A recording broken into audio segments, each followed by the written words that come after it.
Thank you. Thank you, Open Center. Thank you. Tell me where you want me to stand. I feel too high here, but maybe too low there for the people in the back. Is this best? I feel like a little, I rarely feel tall, but I do it the most. Thank you to all of you who are here, and thank you, Open Center, all of you. This organization has been so kind to me. I started lecturing 33 years ago myself, so we all started sort of at the same time, and this is, if nothing else, an age of collaboration, and we'll talk about that. So I've always felt great partnership with the Open Center, and joyfully so. Before we do anything else tonight, please introduce yourselves to the people who are around you, to your right, to your left, and in front of you and behind you.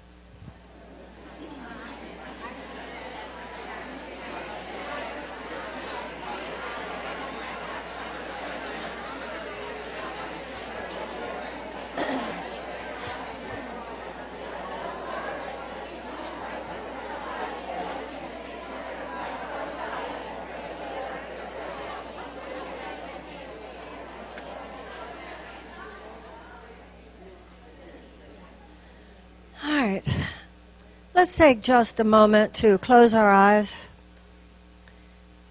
And by closing our outer eye, we open to the light which is within, allowing to dissolve the clutter, the abstractions, the meaningless that so often stymies us in our search for understanding. And we dedicate ourselves tonight to the deepest insight and pray that wisdom might be ours. And so it is, we all say, amen. In 1998, I wrote a book called Healing the Soul of America, because I've always been fascinated by the metaphysics of the founding of this country. I've always been fascinated by the history itself and the trajectory of our history. When the United States was founded, it was founded based on principles more enlightened than any that had ever been established in the founding documents of any country in the world. The notion of the equality of people, that all men are created equal, the repudiation of an aristocratic system which had dominated Western civilization for hundreds of years and more, a system in which it was simply recognized that only a few people were entitled to land. Only those few people were entitled to wealth and the possibility of wealth creation. They were the only people who were entitled to education. They were the only people who were entitled to think that they and their children could move forward in life. So the founding of this country was a complete repudiation of that aristocratic paradigm. The idea that it wouldn't matter who you were, it wouldn't matter your education, it wouldn't matter who your parents were, that all men would be created equal, and that all men were born with these inalienable rights of life, liberty, and the pursuit of happiness. And the idea there was not only radical in its political message, but it was radical in its implications for the moral and spiritual development of humanity. Because it was saying that all people basically should have a chance to self-actualize. I once heard Muhammad Yunus, the founder of the Grameen Bank, talking about the deeply poor on our planet, saying that the very, very poor are like bonsai trees. They're no different than anybody else. They're not less intelligent than anyone else. They simply, like bonsai trees, they're just like big trees, but they can't get past a certain limitation. So this was a radical notion that we would seek to create a society in which, to the best of our ability, there would be the possibility of self-actualization, the possibility that people could do whatever they wanted to do as long as it didn't hurt anyone else, that it wouldn't matter their religion, that it wouldn't matter their ideas, it wouldn't matter their beliefs. It was a radical notion. Now, nobody in this room fails to recognize the tragic irony here, which is how many of the signers of the Declaration of Independence, and it's to be noted that by signing the Declaration of Independence, these people were risking their lives. Because if the war had not gone well, and they had been caught by King George, they would have been drawn and quartered. That's why we have in our Bill of Rights an injunction against cruel and unusual punishment. Because to be drawn and quartered is to be hanged upside down, and literally a sword is used to quarter your body, and your major organs are burned in front of your eyes, and this is the last thing you see in the last few breaths that you take. But many of the signers of the Declaration of Independence, as we know, were slave owners. So this dichotomy was built into our DNA, this polarization between the fact that on one hand, our founding documents, and by our founding principles, we mean the basic principles of the Declaration of Independence, the Constitution, and then also years later in the Gettysburg Address, when Abraham Lincoln said that we were a government of the people, by the people, and for the people. That is considered one of the first principles of American governance.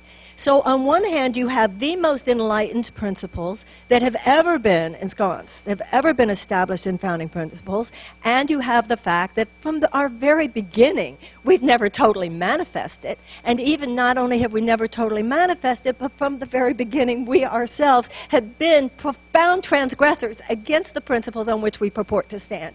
This is nothing new. This was built into the DNA. Some people seem to have just discovered it, like they need to tell us this. This is basic, any kind of understanding. Nobody who has any basic grasp of American history is claiming that it was ever otherwise. So in every generation, the political journey of America, in every generation, and I think the point here is including ours, no less than any other, has been this polarity. Between those who say, hey, let's do this. Let's actually seek to embody this. Let's actually seek to make this manifest. That's what it means to create a more perfect union. Let's actually make this real. That it's not just white people, and it's not just rich people, and it's not just men. It's not just straight people. Let's actually do this. And there have been those who from the very beginning said, let's not. And they were, at the beginning, the royalists. I think it's interesting to note that the majority of Americans did not want to break from England. The majority of Americans didn't wake up one day and say, oh, let's free the slaves. The majority of Americans didn't say, let's give women the right to vote, shall we? The great forward movement of the United States has never been a great awakening among the majority. The great social justice forward movement of the United States has never been about majorities. It's always been about what begins as a minority, but who deeply believe and stand on deep conviction that this stuff is real, and on our watch, we're going to make this happen. Does that make sense? Now, interestingly enough, you know, it seems to me like America is divided into two basic and basically very simplistic categories today. There are those who think America's great, the greatest country in the world, and anytime you point out anything that you and I would see as a shadow or downside or collective sin, they would go, oh, you're just America bashing. But there is another category which is equally unbalanced and incorrect. And that's people who talk about everything we've done wrong, all of our mistakes, all of our shadows, as though we have never done anything right. And it's kind of like when you go to therapy. You know, if all your therapist tells you about is how great you are, you're at the wrong therapist, right? But if all your therapist tells you about is what you did wrong, then you're not going to be healed by that person because there's not enough compassion and ownership. And a real good therapist and a real good friend is one who stands with you to remember you haven't done everything wrong, but you haven't done everything right either. And that's the space that all of us seek to hold as people, to atone for our mistakes where we got it wrong, to be willing to change, but also to have enough self-respect and to remember that we haven't gotten everything wrong so that we can get up in the morning and try to continue to be the best that we can be. So in terms of the United States, we do have these terrible transgressions that have been perpetrated, whether it has to do with genocide of the Native Americans, slavery, refusal to let women vote, institutionalized white supremacy in the American South, denial of rights to gay people, not allowing them to be married, and other homophobic institutionalized behavior, and on to today, to the terrible racial injustices in our criminal justice system, our private prison system, police brutality, and so forth. Now, it behooves us to remember, though, that even though we are a nation that had institutionalized slavery, we are also the heirs of the abolitionists. It's true that women were not allowed to vote, but we are also the heirs of the suffragettes. It is true that we had institutionalized white supremacy, but we also had the civil rights movement. So we don't, in order for us to take a psychologically and spiritually and emotionally healthy attitude about all this, yes, we want to acknowledge and to expunge and to atone for and bring to light all the things that America has done wrong and continues to do wrong. But the larger context, in order for us to truly be the healers of our country, is to also identify not only our problems, but to identify with those in the generations previous to ours who have stood up, risen to the occasion, and done what needed to be done to get America back on track. And what's interesting to me from a spiritual perspective is that if you look at the abolitionists, where did the abolitionists come from? The Quakers. What were many of the women who were head of the suffragette movement? Quakers. What was Dr. King? Christian, Southern Christian leadership, a Baptist preacher. What's the point here? The point here is that throughout our history, the greatest social justice movements have emerged from a spiritual foundation. Why is that? Well, one of the things that's always fascinated me is what is that psychological transition that would have been between being anti-slavery and actually being an abolitionist? Now, what does it mean to be anti-slavery? Oh, it's terrible. It's just awful. Those southern states are like insane. Like, that's just terrible. That's just anti-slavery. It doesn't move the needle. To be an abolitionist is a shift. It's a shift psychologically. It's a shift spiritually. It's a shift emotionally. It's a shift in the level of your conviction. Because in terms of the spiritual and transformational processes that actually bring forth miraculous change, fundamental change, you can't just work on the level of the horizontal. You go into the level of the vertical. Because as the Course in Miracles says, miracles emerge from conviction. So the abolitionist doesn't just think it's terrible. The abolitionist says, I will do whatever it takes. This is intolerable to me. Now, this is very important to the moment in which we live. It's the difference between, oh, it's awful, and no, this is intolerable. Do you see what I'm saying? No, this will not stand. Because to the abolitionists, for instance, the abolitionists believed in the idea of and do believe in the idea of the inner light within every man, woman, and child, which means if there is a divine light within every man, woman, and child, that means everyone. Therefore, slavery cannot be tolerable or tolerated, because that would mean within people of color as well, right? And the whole notion of all men are created equal. This is, you either like hold this superficially or you hold it deeply, right? So there are 2 points to spiritual power. Number one, the conviction that this is not just a bad idea. On my watch, it shall not stand. Right? Because it is my moral dedication. It is my moral, in my space, to the best of my ability, this will not be. How many people in this room have children? All right. Those of us who have children know that there are times that occur where this thing rises up in you. It could be around drugs, it could be around sex, it could be around whatever, and this voice rises up and you say, young lady or young man, that will not happen in this house. Do you understand me? And inside, you're kind of laughing because you have no idea what they're going to do at that moment if they challenge you. But you are so fierce that, like, they're not even going to, like, that will not be happening. Do you understand? That will not happen in this house. And you mean it.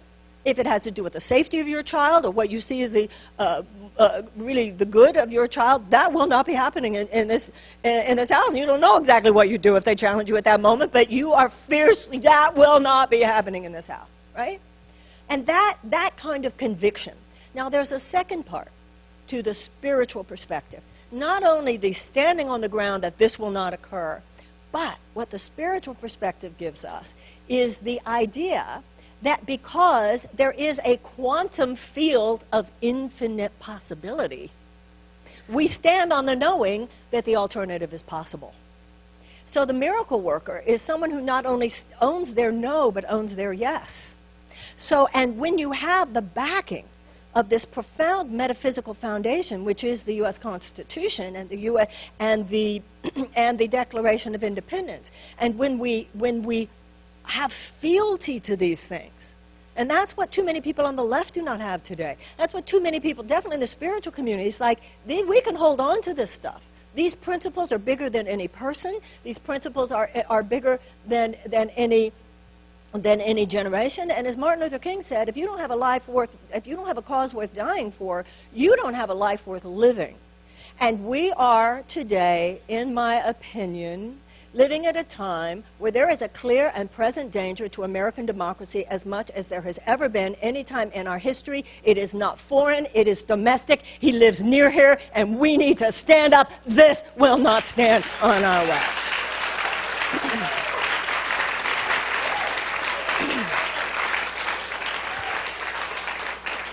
Now, there are many reasons, obviously, that all of this happened. And we could talk for hours and hours about that. And there will be books written about this, and I'm sure we all have many conversations with our friends, and they're reading. It was a perfect storm. There are so many things involved here. The undue influence of money on our politics, primary among them. It's the cancer underneath all the other cancers. The unholy alliance between two major political parties.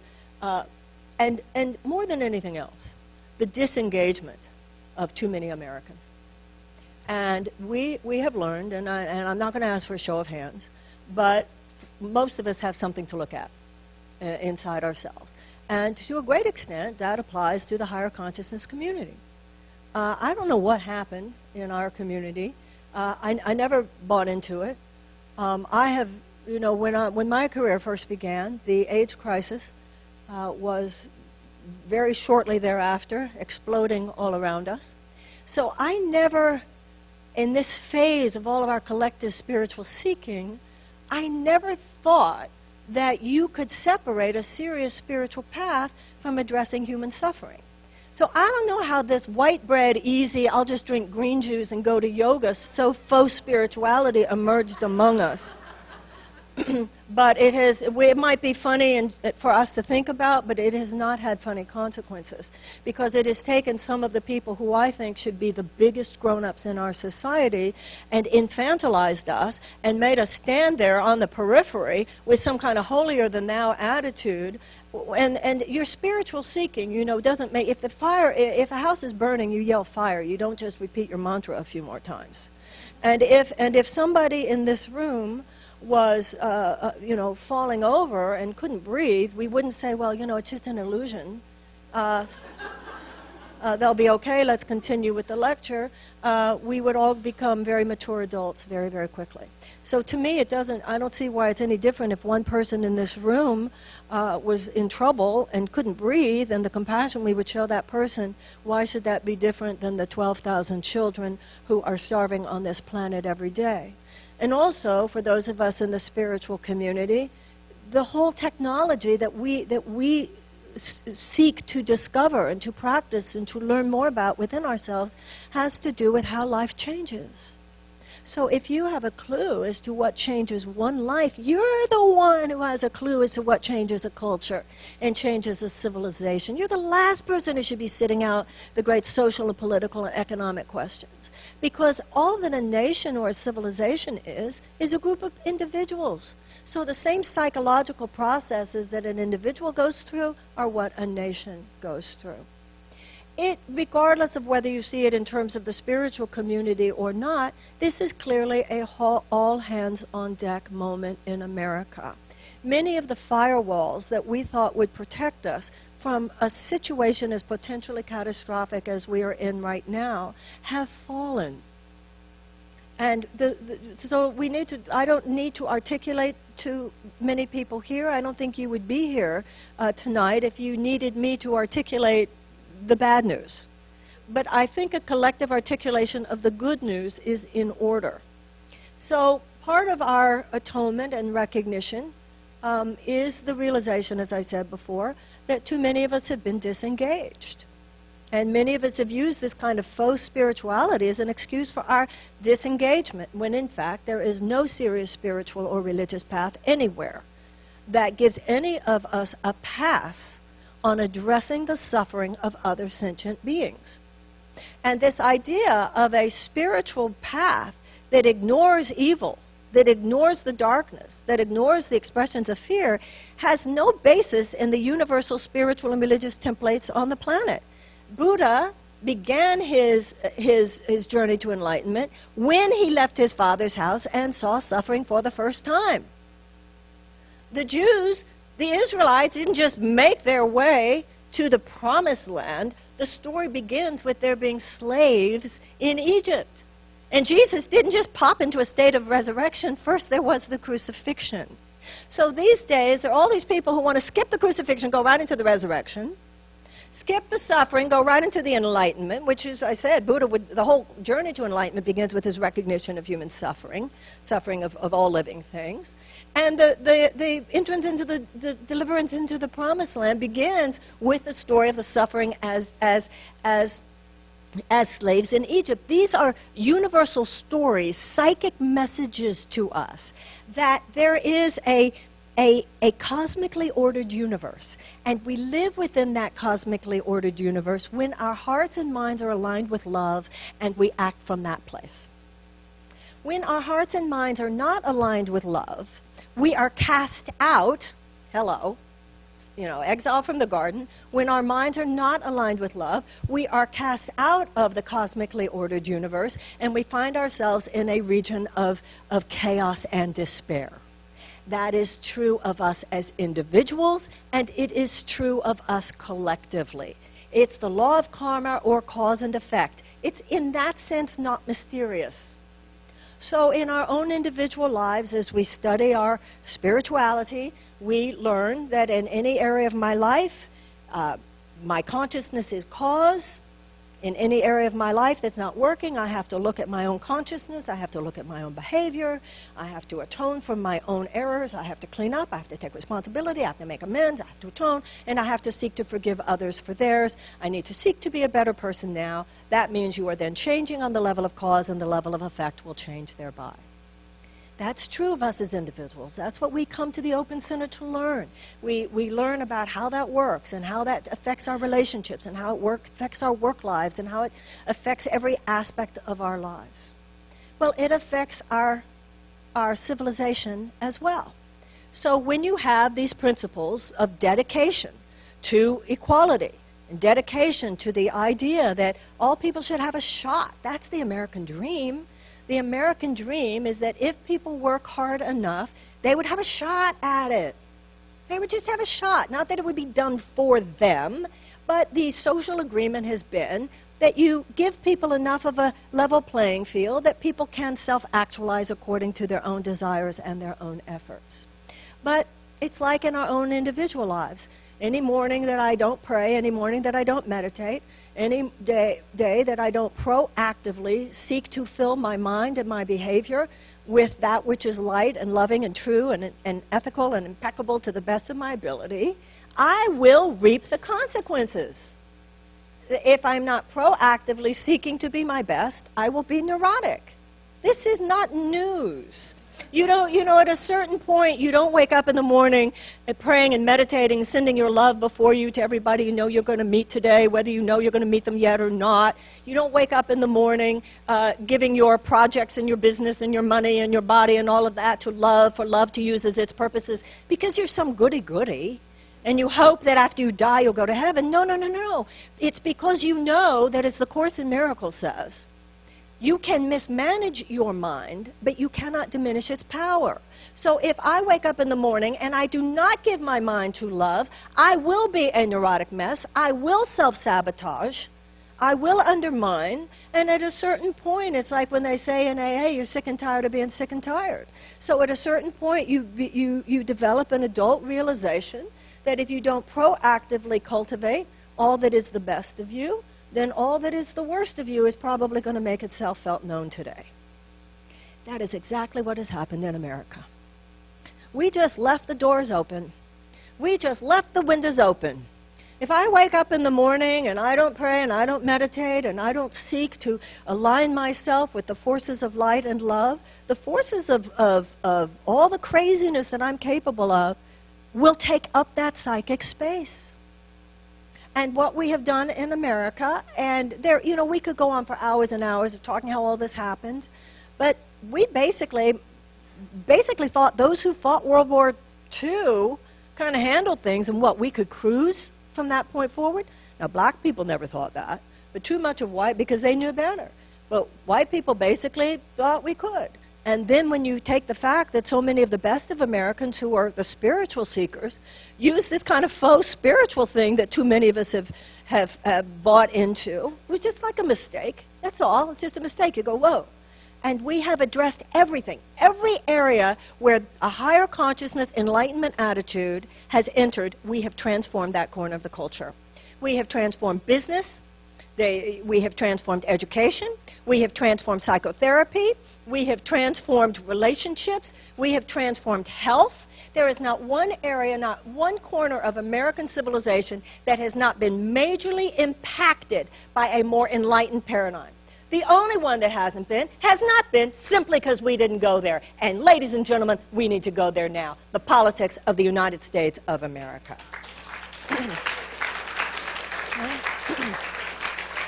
Now, you know, the American mind, we're very good with a to-do list. It's part of the American psyche. Just tell us what to do and we'll do it.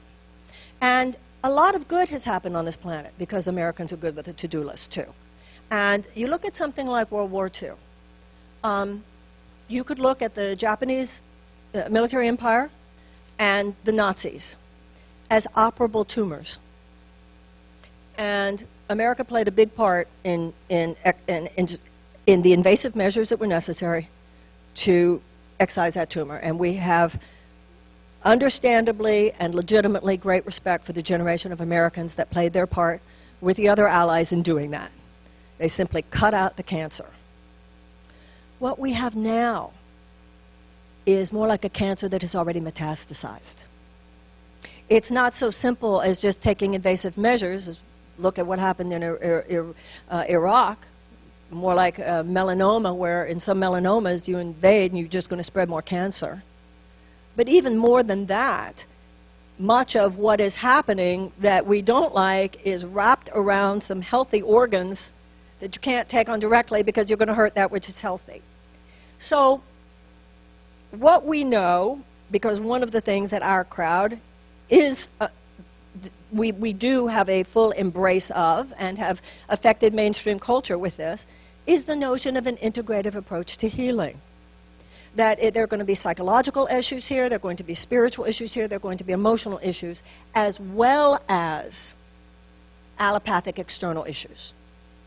So when it comes to something like the time at which we find ourselves, Donald Trump and so forth, there are allopathic measures that need to be taken, definitely. But allopathic externalized medicine really just suppresses and seeks to eradicate the symptoms of the disease. It's like when Martin Luther King said, the desegregation of the American South, he said, is the political externalization of the goal of the civil rights movement. But the ultimate goal is the establishment of the beloved community. In other words, we have to deal with the level of the effect. But as he also said, we need a qualitative shift in our souls as well as a quantitative shift in our circumstances. So what I feel our crowd can bring to the conversation is, yes, we want to be part of the solution. We don't want to stand on the side. Tell us what we have to do legislatively. Yes, we want to be signed up for dailyaction.org. Yes, we want to do all the things. We need to know what's happening with voter suppression, what's happening with getting the money out of politics, what's happening with police brutality, what's happening with the prison system, what's happening with the environment. Yes, we want to be part of that. We need to, because, you know, it's like when Deepak Chopra says, if I'm just seeking to cultivate greater health, I'm going to take an Ayurvedic health measures. But if I've been in a car accident, someone please get me to a Western hospital emergency room as soon as possible. So we do have a bleeding aorta here. So we do have a situation where external measures are absolutely, it is part of our responsibility as citizens to be part of them. But in addition to that, I feel that our crowd, this is where the thing is, by withholding our participation in the great social and economic and issues of our day, which, as I said before, we're the last people who should be sitting those out. We should be the biggest grown-ups in the room. We have been withholding our gifts. And Sister Giant is about doing it our way. We begin the evening with Bernie Sanders, but then by the next morning we're talking with Jean Houston. We are talking about the philosophical issues. Vera de Schallenberg, who wrote the incredible article many people have read, called Kali Takes America. Angel Kyoto Williams, who is the social justice activist out on the West Coast, who is also a Buddhist meditator and brings her meditative practice into all this. We will hear from Robert Thurman about what Buddhism, the Buddhist approach to all this. We will hear about the Jewish approach to all this. We will hear about the Hindu approach to all this. We will hear about the Muslim approach to all this. But just as we hear about what Islam has to say about this, we're also going to hear about what we're going to do if there's a Muslim registry and what we have to do to make sure that that does not happen on our watch. So we have to, what we will do with Sister Giant, and why it is, like I said, this is how our crowd does it. Because we will talk about the external issues, but first we will talk about the internal issues. First we will talk about the philosophical, a deep archetypal understanding of what happened here, like historically and archetypally, that this happened, and we will have a chance in our own hearts and minds to make those shifts and those changes, not only in terms of atoning for what we might think of in ourselves as what we might now see as a kind of irresponsible sitting out of the process, but also those psychological changes, much like I said before, from someone who is against slavery to someone who is actually an abolitionist. The big question on everybody's mind these days is, what are we going to do? What are we going to do? What are we going to do? What are we going to do? Well, like I said, it's not as simple as what are we going to do. It's an all systems breakdown. But what we have to do, as Gandhi said, the end is inherent in the means. It's who we have to be as much as what we have to do. So from a spiritual and metaphysical perspective, the way you affect the horizontal plane is by going deep into the vertical. So that's why the issue is not, what are we going to do, what are we going to do, but rather each and every one of us. Think of yourself as an immune cell, right? We need to boost our social immune system.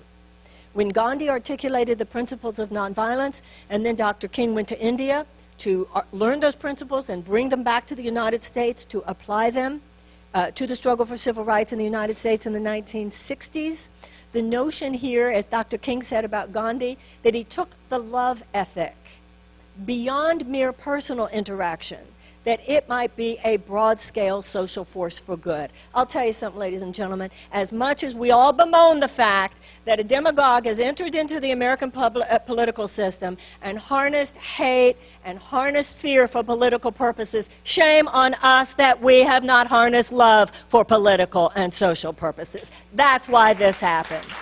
That's why this happened. Once again, if you don't fill the house with light, the darkness is going to set in. And you can't just, and for all of us in our spiritual lives, those of us, and the one thing I take back that I just said is shame on us. Not shame on us, but let us be responsible and recognize us, right? Okay. Because the thing is, those of us who meditate, those of us who pray, those of us who are on serious spiritual paths know that you can't just bring out your spiritual tools when you have a problem. Your spirituality has to be the basic platform and fundamental ground of your being. And so if we're not cultivating daily and proactively, generation after generation, year after year, election cycle after election cycle, issue after issue, the enlightened principles, once again, you know what it's like? Take misogyny, take racism, take anti-Semitism, take homophobia, any of these things. You know what they're like? They're like a herpes. If it's in your system, you can't get rid of it. It's in your blood system. But the point is that it not become symptomatic. So these are ancient strains of human dysfunction that will be with us until we are enlightened beings. The issue is that they not be symptomatic. And what has happened in America until recently is that we had abolished the worst aspects. Now, you take something like slavery. So, obviously, you have the 13th Amendment, you have the Proclamation, the Emancipation Proclamation. As important as they were in eradicating evil institutions, no external remedy, a presidential pen or a constitutional amendment, could eradicate racism. So, at other times in our history, other generations have done profound and brave and courageous work at eradicating symptoms, but you and I come from a perspective where we know that ultimately you've got to deal with the level of cause, right? So these things have been allowed to fester because we were not claiming love in too many cases. I mean, if you've got 12,000 children dying every day, every single day on this planet, of hunger, starvation. Every 4 seconds, a child on this planet dies of starvation. This is not new. In fact, this is actually, things are improving, that is the case. Do you know what one factor, more than any on this planet, would make the difference and make that stop? Can anybody tell me what that would be? One factor. Somebody tell me one factor that we can handle that. Pardon? What'd you say? All right, I'll tell you what it is, because I didn't hear what you said, but let me just tell you what it is. If American women stood up and said, oh, this shit stops now, that is what would make that change. We spend $700 billion a year on our defense budget, and Jeffrey Sachs up at Columbia University says for $100 billion spent over 10 years, we could eradicate deep poverty. That's the 1 billion people on this planet who live on $1.25 a day. And in every advanced mammalian species that survives and thrives, one of the common anthropological characteristics is the fierce behavior of the adult female of that species when she senses a threat to her cubs. So what's happening in the human species that the adult women look at the mama bear and the tiger bear and the mama tiger and the bear, I mean, we know how they behave. You know, love that you're going to go out into the wilderness and the guides tell you, you know, the black bears, they're okay, they'll leave you alone, just don't get anywhere near their cubs, they'll come after you. That's how nature survives and thrives. So we are behaving in ways which display for all intents and purposes a species not intending to survive. Now, when I did my first Sister Giant, one of the things, and I've written books about this, and all these topics have fascinated me for many years, the role of the witch burnings, the cellular memory that all of us have of a time when women were literally burned at the stake for having the power of the so-called witch, which just meant wise women. And with misogyny, it's no different than with racism. We don't have slavery, although slavery certainly exists in this world. But we don't have institutionalized slavery. There's a big conversation around that in the United States anymore. But we have not eradicated racism. Same with the misogyny. Women can still vote in this country, and we do not burn women at the stake, but all we really did so far is we've changed the consonant from W to B. She's a witch, she's a witch, she's a witch. It's turned into she's a bitch, she's a bitch, she's a bitch. Because we still have not withdrawn our suspicion, and this is true of women as well as men. We have not withdrawn our suspicion of the woman who has the audacity to speak her mind without apology. And that is what many women are afraid of, because we have a cellular memory of a time when we were burned at the stake for doing so. So there are so many issues, and they're all up now. And we could talk for days and months and years, and we need to. I think more than anything else, we need to discipline ourselves. Discipline ourselves. I will not on this day allow myself to be distracted by the ultimately meaningless things that are sucking my life force out of me. I will not. I will on this day go deep, and I will say, I am willing. Dear God, use me. And that's, you know, you couldn't, when you look at terrorists, I can't even imagine a kind of sort of, sometimes, you know, when it's convenient, committed terrorist. These people They're convicted. Hate has a perverse kind of courage. You know, every time there's a terrorist act, whoever the president is always says these cowardly actions will not be tolerated. And I always tilt my head because you can say a lot of things about these things. I'm not sure you can say cowardly. These people are willing to die for what they believe. Now, on the other hand, many of us, I include myself in this, are too often kind of sort of casually, you know, when it's convenient, committed to love. So the problem on the planet is not that more people hate than love, it's that those who hate, hate with conviction. And that is what we need now. We need to not just post it on our Facebook. We need to not just sign the online petition. Now, what is it you're supposed to do? None of my business. You know, I am not here to tell you what you're supposed to do. That's not the spiritual paradigm or the political paradigm that I embrace. Leadership today is that we are all leaders and we want to hold the space for the brilliance of others. In nature, every cell of the body is assigned through its natural intelligence. One cell is assigned to the bones, and one cell is assigned to the pancreas, and one cell is assigned to the heart, and one cell is assigned to the lungs. And when it comes to society, your dharma, the impulse of your natural intelligence, you're assigned to the arts. You're assigned to education. You're assigned to business. You're assigned to science. But when it comes to politics, it's a collective assignment. And now as we think of ourselves as immune cells, you know, it's not going to be enough with this disease to just take an allopathic approach. We need to build up the immune system. And we need to be the immune cells. And as each of us, on any given day, like I said, the question is not what am I supposed to do? It's going deep enough into our devotion to be used. And we will be shown. Now, Sister Giant is one conference. There will be many things. There already are many things.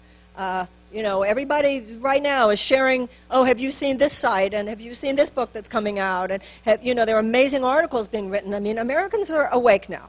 I mean, that's the good news. Right? And some really great stuff is being written. And Sister Giant is, I'm not saying it's better than any other. It's just that I feel that we must, right after the inauguration, do our best as powerfully as we can to annoy him every day.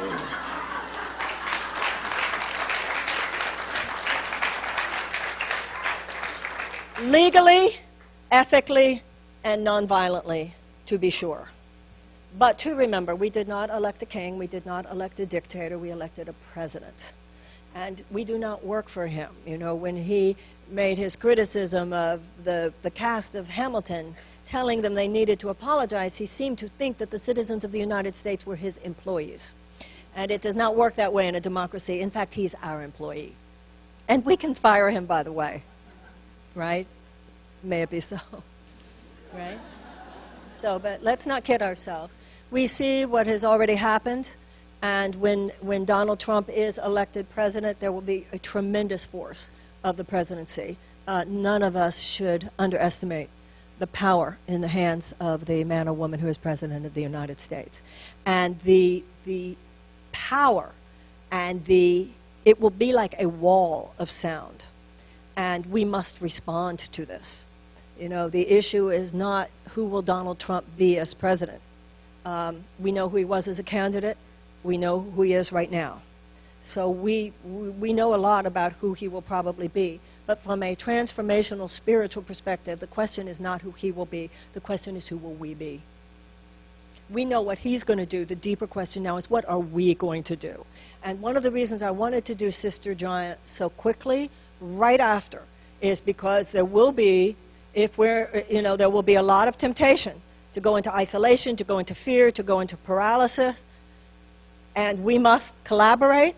That's why I said before I get back to this topic of collaboration, if you hear anybody's doing it, what are you doing? I hear he's doing this. We're going to his house on Thursday night, right? Okay, what are you doing? What are you doing? How can I help? Can I help you? None of this, like I remember at the beginning of the AIDS crisis, I founded an organization in LA called Project Angel Food. Many of you probably remember the Manhattan, well, you probably don't, but some people do, the Manhattan Center for Living. We did this here as well. And I remember when we did the first main fundraiser, for Project Angel Food. And I remember we were at a fancy restaurant in Los Angeles, and the premier interior decorators of Los Angeles were there. I remember Waldo Fernandez was there. I remember Mimi London was there. I remember all these, really the most successful interior designers and designers of Los Angeles were around this table.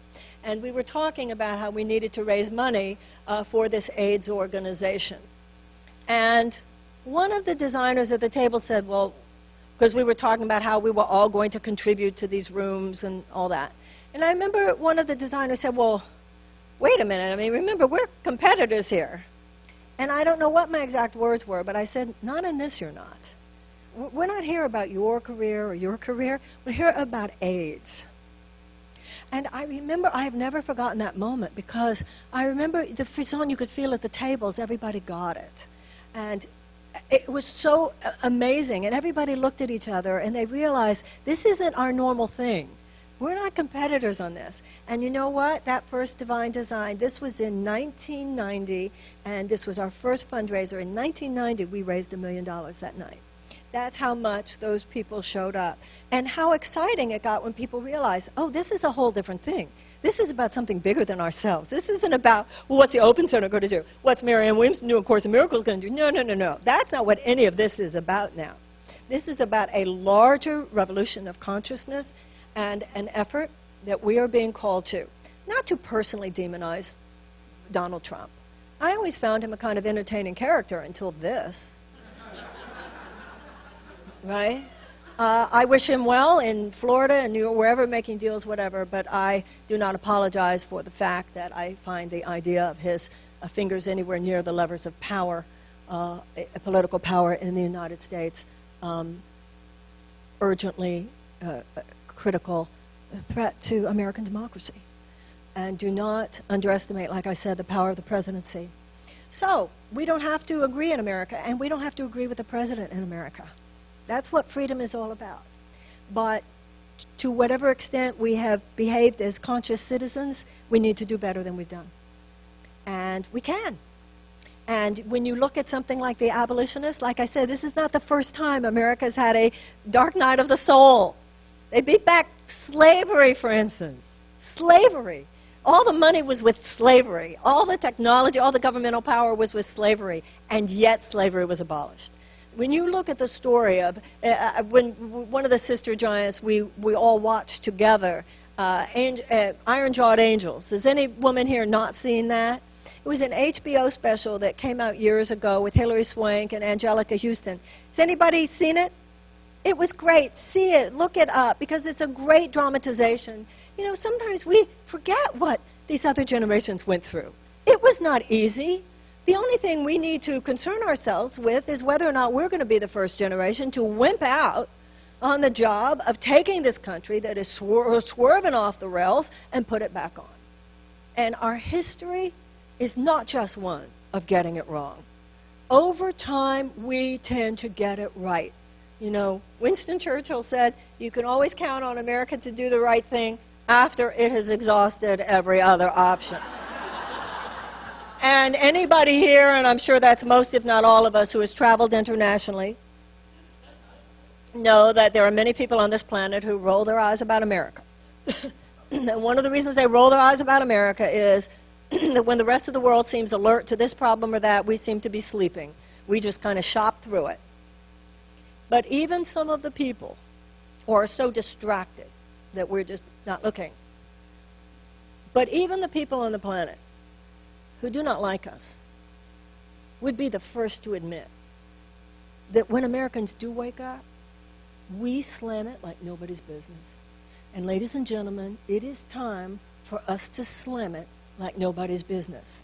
And speaking to my fellow tribe members from the spiritual and consciousness perspective, we sat out some of the stuff. We withheld some gifts. And I think as we give these gifts now, as we present, and I feel that that's what Sister Giant would be. Yeah, we're going to talk about the hard-hitting political issues. We're going to have congresspeople there. We're going to have political experts. Corinna Gore is going to be talking about the environment. Ari Berman will be talking. Michael Weiss. We're going to have that stuff. But we will have prepared ourselves first, and we will be going deep, and then we will go wide, because everything that we do is infused with the consciousness with which we do it. We don't need a majority. We just need us. Let us love well, let us pray hard, and let us kick ass. Thank you very much. Thank you. Thank you.